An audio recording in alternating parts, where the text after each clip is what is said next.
พันกับบ่คือชื่อว่าด้วยหรอก ทางคุกใช้เงินแน่5,000เลย10,000นะคะ ผ่าน บ้านนอกบ้านนา5,000 10,000เนาะ คือพอบ่มี คือเฮาบ่มีเนาะ พอบ่มีจะมี เฮาใช้ทำซ้ำเฮาได้ 20-30ก็ได้ โยน ถ้าเฮามี 5,000กี่ก็ได้ เฮาบ่มี1,000 2,000ก็ยังเขาบ่ว่าหยังนะ คือพอบ่มีเดี๋ยวมีจะเล็กๆอยู่ ก็ยังไข่กว่าแต่ก่อนเนาะประตูเนาะแต่ก่อนโอ้ยพระ ว่าหันรู้มันก็บ่ได้บอกได้ว่าหันได้เหมือนว่าเขาบอกก็บ่มีหยังเฮาไปซอยแต่ก็แม่นความเพิ่นอยู่กับมันเพิ่นบ่บ แม่ อก นบ่บอกดีกว่าบอกก็บ่มีหยังหั่นนะ บ่มีหยังพอมันตาบอดได้ บอกก็บอกไปละล่ะหั่นนะบ่มี โย บ่ได้ไปซอยบ่ได้ไปคือทางประตูไปบ่ได้บ่เห็นหุงตอนนั้นเนาะ โดย เพิ่นก็เลยบ่บอก บ่บอกแต่ว่าเพิ่นบอกอยู่มันเพิ่นสั่งบ่แม่นแล้ว บ่ได้ แต่ สั่ง ว่า แต่ว่า พอบ่มีหยังตากระบอกไปย่านรถเหยียบตำรวจคนทางนะ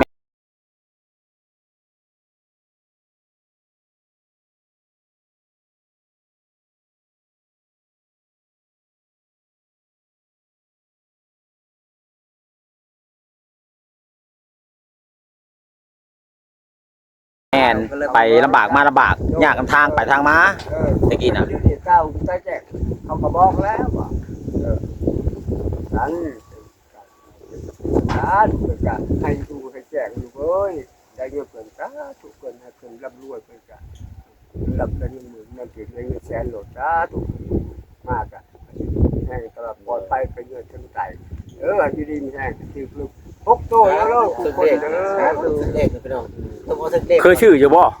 บ่เห็นนะบ่ แม่น ซื้อจังว่ากูงวด คือถืออยู่บ่ ตัวหนึงก็บ่ถือ ใช่ว่าเขาว่าเขาว่ามันไป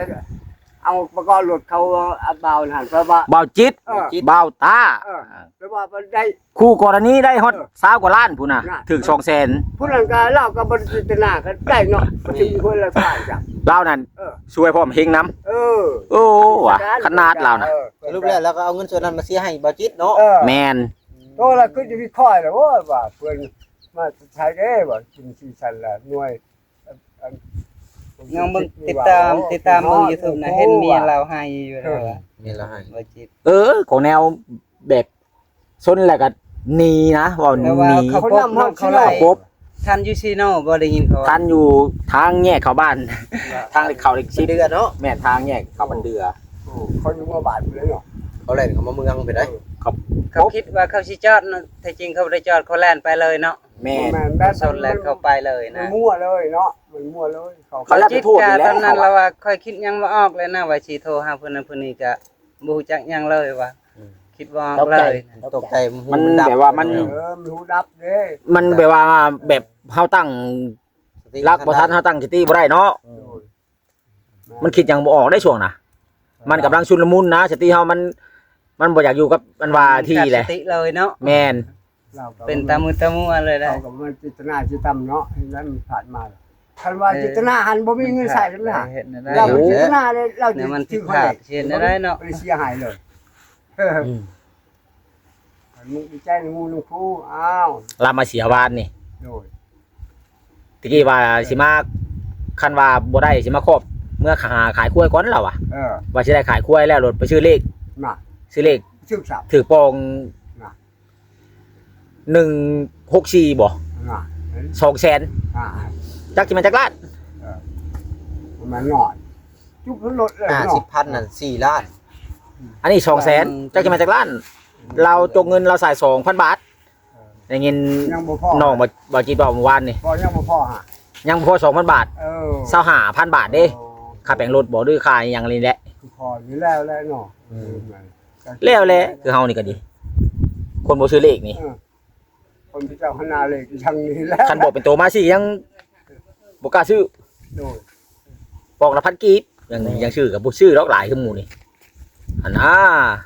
แล้วก็ช่วยทั้งเฮง สำหรับคลิปนี้ก็บ่ได้มีหยังหลาย ไปเวียนมาอัปเดตทางตู้เพิ่นก่อนเล็กๆน้อยๆนะพี่น้องก่อนสิไปหาน้องอาเบยเพิ่นหั่นล่ะ ไก่บ่บ้านน้องอะเบยนี่ประตู ใกล้แล้วแปลลัก รอจบคลิปก่อน 8ลักถูก ว่าได้ประตูว่า ซ้ำบ่ตัวนี้ออกทางดำนี่ ทางลัดนี่บอกว่านะทางลัด จะไปทางลัดคันกับทางแดงไกลอีหลี คันบ่เจ้าแดงคันบ่ไปทางนี้โค้งไปแบบคือเขาจะชุมมันไกลจะข้างโค้งคันไปชื่อนั่นแหละหม้อ เฮาย่างเที่ยวว่า2ชั่วโมงเนาะชั่วโมงนึงมี4ลัก อืม 8ลักจะต้อง2ชั่วโมงนะพอย่างแล้ว มีบ่ทางลัดกะ มีแหละ รถจักรนี่ไปได้บ่ เอาเลยเบาเบาเนี่ยเราเคยไปอยู่เรารู้จัก อืมคนละบ้านบ่กับบ้านสร้างบ่อนที่นอกสายฝนจะเอารถจักรไปจะเอารถไถไปส่ง นี่ได้บ้านนั้นพวกลูกสิแม่นแหละ อืมบ้านน้องอาเวย โดย บ่เข้าไปนำบ่ไทยพล บ่เพิ่นยังมีเวียกเขาบ่ได้แล้ว มีเวียกเนาะเห็นว่าจะเข้าไปนำเอาประตู โอ้ บ่ได้ ขอบใจ บ่ได้ซอยดอง โดย อื ขอบใจ ม เด้อให้ดีมีแห้งให้มีทั้งใจให้ตลอดปลอดภัยเด้อพอได้ใช้รองมาแรกนี่ ขอได้ซอยดองมือเล็ก เนาะ 10,000นะครับขอบใจทั้งหลาย โดย ดีมีแห้งร่ำรวย ไปซอยดอกก่อน โดย จักชิบจักเช้าพี่น้อง นี่แหละ มือ เฮาก็ มืออื่น ได้ทำที่ให้เนาะพี่น้อง แม่น ให้ร้ายกว่าแห้งกับบ่มีคือกัน แม่พ่อใช้รองเขาสิ แต่บ่มีหยังก็ยังหักแพงกันอยู่ โดย ทำไมว่าเครียด ขันมาก เอา พี่ เอาให้ประตูไว้ซอยดอง20,000ประตู โดย โดย ขอบใจเด้อ ลูกกับมีบ่หลายให้ เออ ประตูบ่ได้ซอยดองโดยโดย ให้ใช้พ่นอ้าวยังถือบัตรเชิญเขาเลย อ้าวเขาจะพ้นกันที่ว่าอย่างนั้นดีกันนี่ บัดนี้ โอ้ยแต่เก่าคือว่าโอ้ยมีที่วัดเชิญเออ แล้ว น้องสายผลเอาเบิ้งบาทนี่อ้าวไม่ยังพอจอย ลำแห้งเนี่ย ปุ๊บมาหาพอเลยพอดี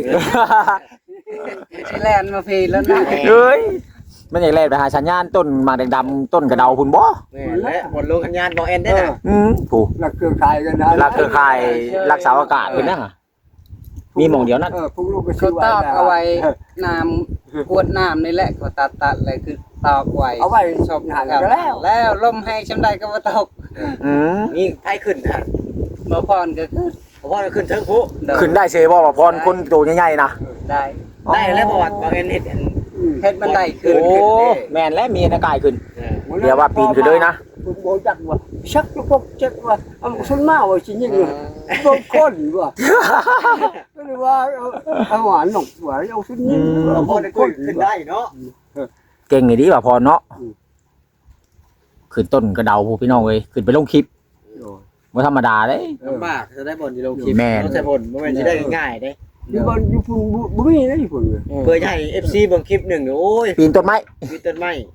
ปีนต้นไม้ไปแล้ว 10กว่าเมตรพุ่นเนาะ โดน บ่แม่นต่ำเด้ พวกลูกไปจะบักนะบ่บักนะเอาไว้ให้พวกลูกขึ้น บักเฮ็ดหยังเขาว่าสิเฮ็ดเฮ็ดเฮือนทางอยู่เทิงนะเนาะบ่าวอันเฮ็ดเฮือนน้อยๆนะ กระต๊อบน้อยเนาะ เพราะว่าสิเจ้าได้ลงคลิปลงหยังนะ เอ้ยน้ำบ้านเฮาก็มีเด้เฮ็ดเฮ็ดที่ต้นขามเนาะบ่าวจอยเฮ็ดกระต๊อบน้อย เอ้มันมีสัญญาณ โยไปให้สัญญาณ นอนก็ได้แล้วนอนหันก็ได้ พอเว้ย มุงหนึงมุงหลังเรียบร้อย ได้เฉย มานี่บ่แอนบ่นอนนักนี่ว่านี่คือนอนในฝนแล้วป่านนี้ มองมันมีสัญญาณบ่ เรียนยาดูแล ขอยเห็นเขาเจ้าเฮ็ดน้ำบ้านนะบ่เห็นมุงหลังเรียบร้อยอัดประตูใส่ประตูเรียบร้อยนอนก็ได้ นอนได้อยู่3คน เขาว่าเขาเบาแสอันเบาอันเหมือนตัวว่าเขาอย่าขึ้นนี่ตัวแย่เอาคือใครมาแรงนะเขาเบาแสนเบาแล้วแต่ว่าเจ้าคนบ่เคยขึ้นก็ใหม่ เขา แย่เอาคือคุณ หยอกกัน คือแล้วว่าใส่แย่งแล้ว เสียไปใช่ไหมหันคือแยงความไปแยงมันแดงเหรอบ่ลงคลิปว่า เจอ ลงคลิปอุใช้ในแยงเนาะแล้วก็เอามา เชี่ย เพิ่นย่านโทรศัพท์หลุดลงย่านตกย่านโทรศัพท์ตกเนาะ สรุปแล้วบ่าวเบยคือสิบ่ได้มาอยู่เพิ่นนอกประตู โดยไม่ได้มาอย่าง แต่ แล้ว ว่า เพิ่น อันน่ะกับข้องคุณให้อยู่ เออ แต่ว่าชาวบ้านชาวเมืองเพิ่นบ่เห็นดี แต่น้องเอาเบิดกับ ถ้าประชาชนบ่เห็นดีก็ พอให้อยู่กับบ่อยู่ เอาไว้บ่ได้คือกันนั่นน่ะ มามันได้บ่จะมาใจจะขาดจะมาหาพ่อบัดพอสาวซอนใบได้แล้วกันน่ะบ่เมื่อบ่ความนึงก็บ่ของมันพอจับเมื่อแล้วป้าเฮาถ่าเลยน่ะผ่าเลยหมวกนี่หมวกเพิ่นล่ะนี่ บอกว่าแอนชื่อเพิ่นมื้อ เอ ละ อ พี่น้อง ป้าหมวก ป้าหมวกบาดนี่เนาะ บัดเมื่ออะไรเมื่อเลยฮอดบ่บอกครับ บ่บอกจับ ญาติประตูบ่ให้เมื่อบ่จึงบ่บอก เพราะว่าหลายๆคนก็อยากให้มาอยู่ใกล้ประตูว่าหนึ่งมาก็แปลว่าอยากชื่อดินต่อประตูนี่นะหลายๆคนก็ พอจะได้อยู่แล้วว่าให้ไปครูใส่พ่นนี้บัดเมื่อความนึงก็บ่บอกให้ใส่พ่นอย่าบ่ได้เมื่อยบ่นี่ได้แล้ว คันแม่น้องมาอยู่พี่ประตูนี่แฮมเป็นลูกบุญธรรมเนาะ โดย เป็นคู่กันกับบ่าวไทย พอใช่พวก กลูกพวกเต้ามึงหมู่สู่คนเฮานี่แหละมาผูกแขนเนาคือว่านะว่าผู้สิอยู่ตอกอันนั้นโอ้ยว่าคอยบ่อยู่แล้วกินฮอดพ่อคือฮอดแม่คันมาพี่แล้วคือฮอดพ่อคือแม่เอาแหละต่างเลยนี่ว่า เพิ่นว่าอันเหตุผลที่เพิ่นปบครับย้อนพ่อเพิ่นว่าพ่อซูนพาไปอีหลีบ่ จะได้บ่ว่าใช่ ก่ ก่ อ อน น ก็บ่เฮาก็บ่ฮู้คือกันว่าเป็นจังได๋นั่น เอ้ยใจของไปของมัน ใจ เนาะ เพิ่นจักสิคิดแนวนั้นหรือบ่น่ะเนาะ ของไปของมันเฮาก็บ่จัก แต่ว่ากระโตไผกระโตมันเฮาก็บ่มั่นใจแน่เนาะ แม่ถ้าเฮาสิเว้าไปลายก็มีลายเนาะใช่ผล อันนี้ก็ไล่ก็พวกอันนี้เฮ็ดช่างนี่เห็นนั่น แต่ แหละ ว่าแบบว่าอยู่บ้านเก่านี่อยู่บ่อยากเฮิงนะฉะนั้นมันให้ไปพุ่นไปพี่แล้วอ่ะ มันไปเลยเหรอ แบบย้ายไปเรื่อย เด้อ ๆเอาไปมาโดยสำเภาตอกเรืองเอาชื่อนี่เนาะ แม่น ไปตอกเรืองน่ะย้ายเลย อย่าไปนะหั่นละอยู่นั่นนึงนะอย่าไปเอกเราอ่ะ แต่ว่าคือคน มาอยู่พี่คือว่าอะไรไปบ่ได้คือนอนแม่จ้ะจะไปได้แล้วสิผูกเอาไว้เด้อว่ะ อย่าผูกไว้ได้เนาะ เด้อ ว่าคนละลายมาจะปุ๊บพอว่าปุ๊บนักเข้ามาช่วยเจ้าเลยน้องเอ้ย คนหลายมันแฮงมีหมู่หลายแฮงม่วนแล้วว่าแต่เก่า สังสารไว้แล้วว่าถ้าเจ้าเห็นคนมาก็เจ้าอย่าปบเด้อครับ เป็นพุ่นมาแล้ว เขา ก็มีจะน็อต ช่วยเจ้าให้เจ้าได้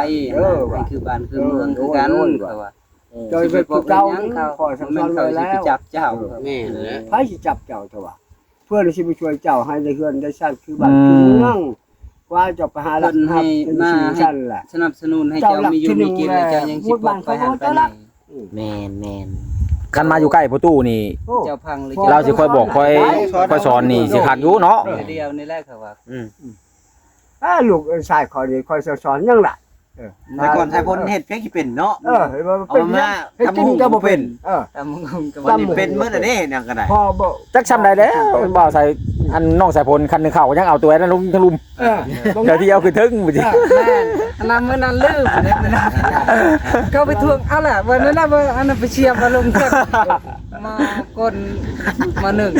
คนบ่เคยให้กิน ก็ได้แล้วคนผู้หนึงผู้ที่ชุกอยู่บ่ดีวะ ดังขึ้นจริงๆเนาะ แม่นแต่เขาเอาคือถึงอันนี้เป็นลุม อันนี้มาเป็นชักกระเชิงเจ้าของนะยอมรับตลอดภาพ แล้วบ่เป็นคนมันเป็นทุกข์เคยอันนี้ได้ บ่ฮู้บ่เคยได้แบบนั้นหั่นน่ะ โอ้มีแต่จะหวด เก่าก็มีแต่เอา ใส่หวดเอาเนาะ ใช้หวดเอาแบบว่า มันบ่มีกระตู้เด้ใส่หวด กั น่ะ แย่ง หัว สิค่อย เฮา เห็นนะ ชื่อคมแล้วก็คิด แม่น นั้นได้พอชื่อมาซะมันประสิทธิ์คิดไปสิว่าปุ๊เข้าตรงนี้ ก็ต้องในกระเด็นจุ่มกินบ่ได้มาใหม่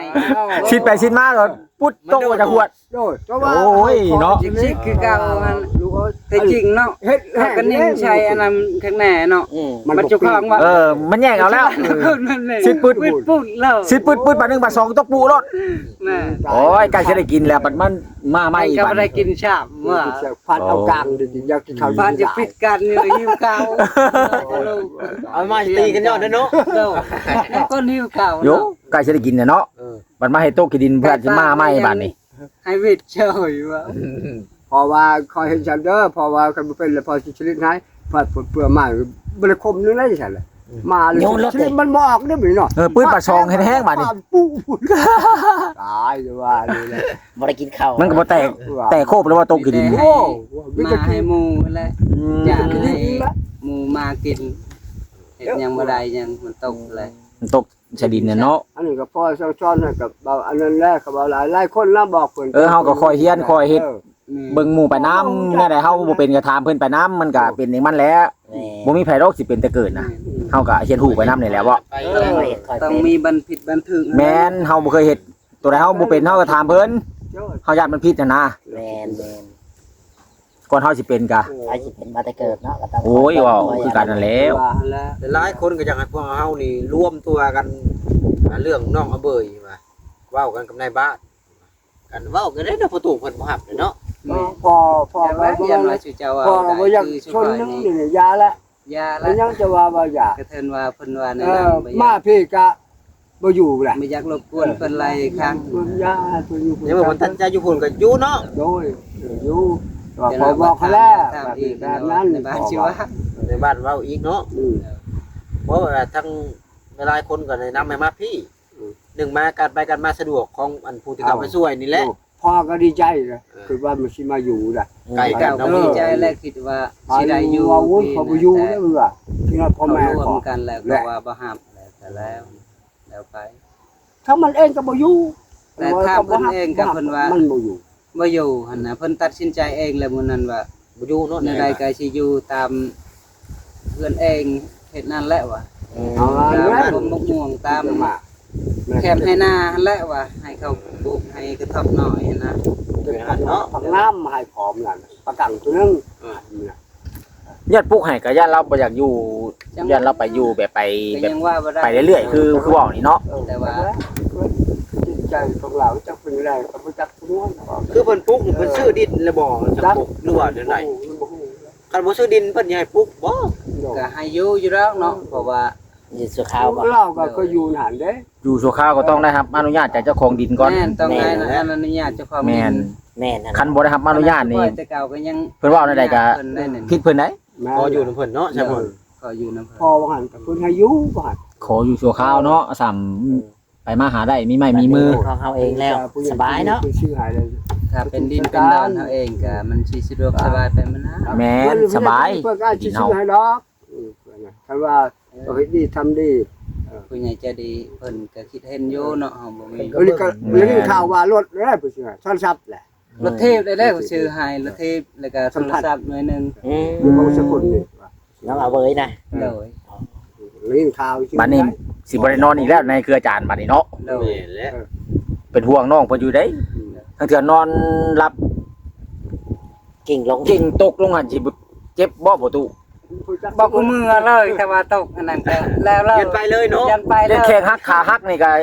แห้งสิทรมานเจ้าของตื่นอีกเขา ยั อะ นไป ยันไปเลย ไปบ่กลับ อัน เลย ตี้ยันบ่ชักลง ยัง ไป ไปกัน ว้าวบ่ได้แล้วเฮานอน ไปพาดเช็คขอนใหม่อันนั้น เอาไม้อะเนาะ แม่นว่าน อนอยู่รถกิ้งไปมาตกปุ๊บไง เอาหัวลงก่อนมัน นั้น คอหักเฮ็ดจังได๋ซะเนาะว่า บอกเพิ่นได้บอกว่าที่หันเจ้าหันสุกคือพอหันตาบอดตาลอด